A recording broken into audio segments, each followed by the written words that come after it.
தூய்மை பணிகளை தனியார் மயமாக்குவது குறித்த சாத்தியக்கூறு அறிக்கை தயார் செய்ய விடப்பட்ட டெண்டர் ரத்து செய்யப்பட்டிருக்கிறது. விவரங்களை செய்தியாளர் ராஜகுமரன் வழங்கிட கேட்கலாம். ராஜகுமரன், வணக்கம். மேலும் விவரங்கள்.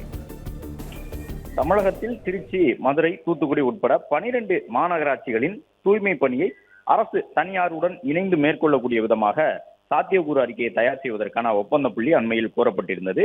சாத்தியக்கூறு அறிக்கையை பெற்ற பிறகு தனியார் பங்களிப்புடன் தூய்மை பணிகளை மேற்கொள்வதற்காக அரசு திட்டமிட்டிருந்த நிலையில் அண்மையில் நடைபெற்று முடிந்த சட்டப்பேரவை கூட்டத்தொடரில் எதிர்க்கட்சிகள் அதற்கு எதிர்ப்பு தெரிவித்திருந்தார்கள். முழுக்க தூய்மை பணியை தனியார் மயமாக்கக்கூடிய ஒரு வாய்ப்பு இதன் மூலமாக உருவாகி இருக்கின்றது என்பதாக குற்றச்சாட்டுகள் முன்வைக்கப்பட்ட நிலையிலே அந்த ஒப்பந்த புள்ளி தற்பொழுது நிறுத்தி வைக்கப்பட்டிருப்பதாகவும் இது குறித்து மேலதிக விவரங்கள் இல்லை என்ற ஒரு தகவலையும் தெரிவித்திருக்கின்றார்கள். அதாவது அந்த டெண்டர் முழுவதுமாக ரத்து செய்யப்படுகின்றது என்ற அறிவிப்பினை தற்போது தமிழக அரசினுடைய அந்த டெண்டர்கள் பக்கத்தில் வெளியிட்டிருக்கின்றார்கள். 12 மாநகராட்சிகளிலே தூய்மை பணியை தனியார் மயமாக்கக்கூடிய வகையிலே அந்த டெண்டர் அமைந்திருந்தது என்ற ஒரு குற்றச்சாட்டு முன்வைக்கப்பட்ட நிலையில் தான் அந்த டெண்டர் முழுவதுமாக தற்போது ரத்து செய்யப்பட்டிருக்கின்றது.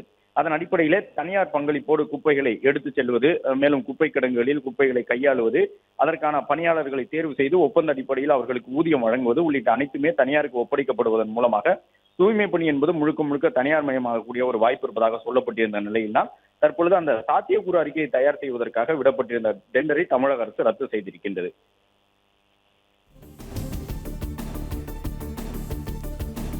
விவரங்களை வழங்கியமைக்கு நன்றி ராஜகுமார்.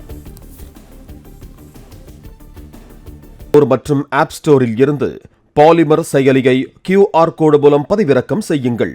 செய்திகளை உடனுக்குடன் பெறுங்கள்.